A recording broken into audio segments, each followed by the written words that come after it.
Fala galera, análise de Goiás 0, Bragantino 2, pela 31ª rodada do Brasileirão. E antes de começar a análise, fica aí meu pedido para você se inscrever no canal, deixar um like e compartilhar esse vídeo para o YouTube divulgar mais esta análise. Então, começando aí pelo comportamento das equipes na partida, a gente vê que o Goiás teve 42% de posse de bola, um número baixo para um mandante, e o Bragantino com 58% de posse de bola, um número alto para um visitante. Olhando aqui para a distribuição média dos jogadores em campo, a ideia é a gente tentar ver se teve algum time que jogou com seus jogadores mais adiantados em relação ao adversário, pressionando o adversário dentro do seu campo defensivo. E a gente vê aqui que, a princípio, os jogadores do Bragantino estão mais adiantados e substituindo né, os jogadores em campo por linhas que representam aí o avanço médio de cada uma das equipes, a gente vê que, de fato, os jogadores do Bragantino jogaram mais adiantados em relação ao Goiás, na média aí, a linha até para frente da linha de meio de campo, mostrando que os jogadores do Bragantino jogaram mais avançados. Aqui embaixo a gente tem a concentração de jogadas da partida.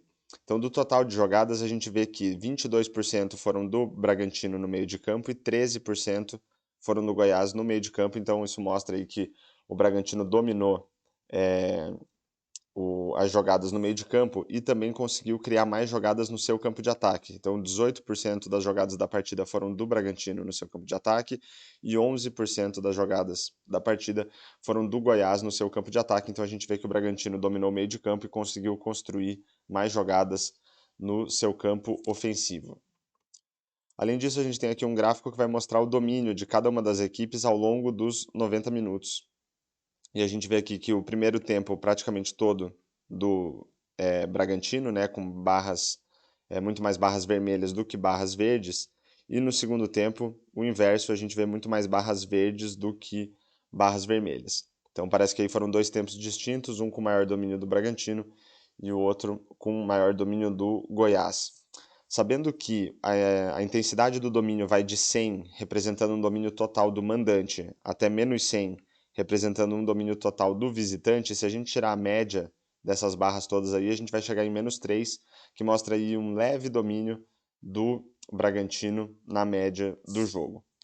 Aqui do lado direito a gente vai olhar agora para algumas estatísticas que vão ajudar a gente a entender como que esse comportamento das equipes se desdobrou em termos de criação e de finalizações. Então, começando pela expectativa de assistências, essa é uma estatística que mede a capacidade que as equipes tiveram de colocar os seus jogadores em condição de marcar gols. E a gente vai ver aqui pelo lado do Goiás 1,26, pelo lado do Bragantino 1,78, bons números para as duas equipes, um número de médio para alto para o Goiás como mandante, um número alto para o Bragantino como visitante. Em termos de finalizações, um número alto aí para as duas equipes também, 20 para o Goiás, 23 para o Bragantino, mas só olhar para a quantidade de finalizações não diz muito para a gente sobre a qualidade das oportunidades criadas, nem das finalizações propriamente ditas. Então, para isso, a gente tem a expectativa de gols, que é uma estatística que ajuda a gente a projetar o número de gols marcados, que deveria ter sido marcado por cada uma das equipes, com base na qualidade das oportunidades que elas criaram, e a expectativa de gols pós-chute, que vai considerar também a qualidade das finalizações. Então, pelo lado do Goiás, considerando as oportunidades criadas, a expectativa era que marcasse 1,44 gols, pelo lado do Bragantino 3,06. Então é um número bem alto para o Bragantino como visitante, esse valor de 3,06. Quando a gente considera a qualidade das finalizações, essa expectativa sobe para o Goiás para 2,04 e diminui para o Bragantino para 2,46. De qualquer forma, nas duas estatísticas aqui, o Bragantino com números superiores aos do Goiás. Quando a gente compara a expectativa de gols pós-chute com a expectativa de gols, a gente vai ter uma medida do desempenho dos atacantes, né, das equipes em termos de finalização.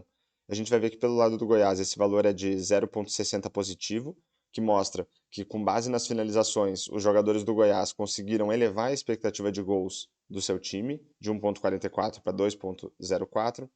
Pelo lado do Bragantino, o inverso, esse valor é de menos 0,60, que mostra que no desempenho das finalizações o Bragantino foi mal, reduzindo a expectativa de gols de 3,06 para 2,46.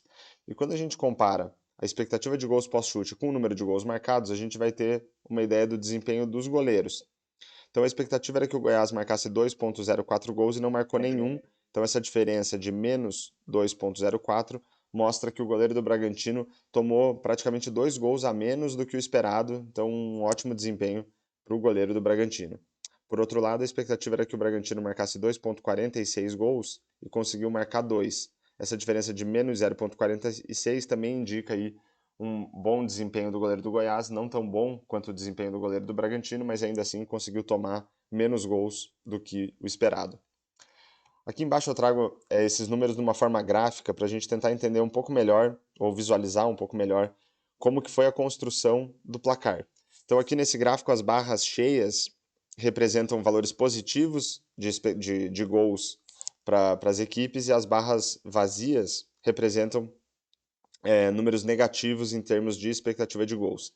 Então a gente vai ver aqui que pelo lado do Goiás, com base na qualidade das oportunidades criadas, né, ele conseguiu ter uma expectativa de gols de praticamente 1,5, né, 1,44. As finalizações do Goiás foram boas, conseguindo elevar a expectativa de gols para um número aqui próximo de 2. Só que o desempenho do goleiro do Bragantino reduziu toda a expectativa de gols que o Goiás criou a 0, né? Então ele conseguiu anular tudo que o Goiás conseguiu criar em termos de oportunidades e de finalizações, deixando aqui o Goiás com 0 gols marcados. Pelo outro lado, a gente pode ver aqui que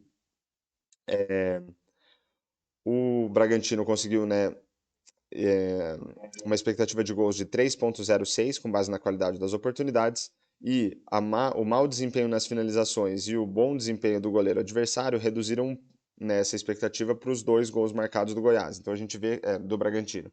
Então a gente vê que a construção do placar do Bragantino teve muito baseada na qualidade das oportunidades que o Bragantino teve, de modo que, né, o mau desempenho nas finalizações e o relativamente bom desempenho do goleiro adversário não conseguiram anular totalmente aquilo que o Bragantino criou e o Bragantino conseguiu ficar aqui com os seus 2 gols marcados. E para finalizar a análise, se a gente olhar todas as estatísticas aqui, desde expectativa de gols até número de gols marcados, são estatísticas que eu considero que ajudam a gente a entender a qualidade da partida. E a gente vai ver aqui que a maioria delas tem 4 ou 5 estrelas.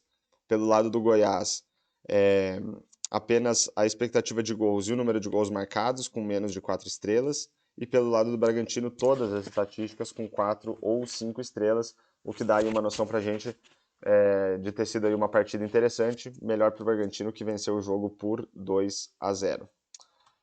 Então finalizamos aí mais uma análise de Goiás 0, Bragantino 2. Espero que vocês tenham gostado e fica aí meu pedido novamente para você se inscrever no canal, deixar um comentário, um like e compartilhar esse vídeo para o YouTube divulgar mais esta análise. E falou!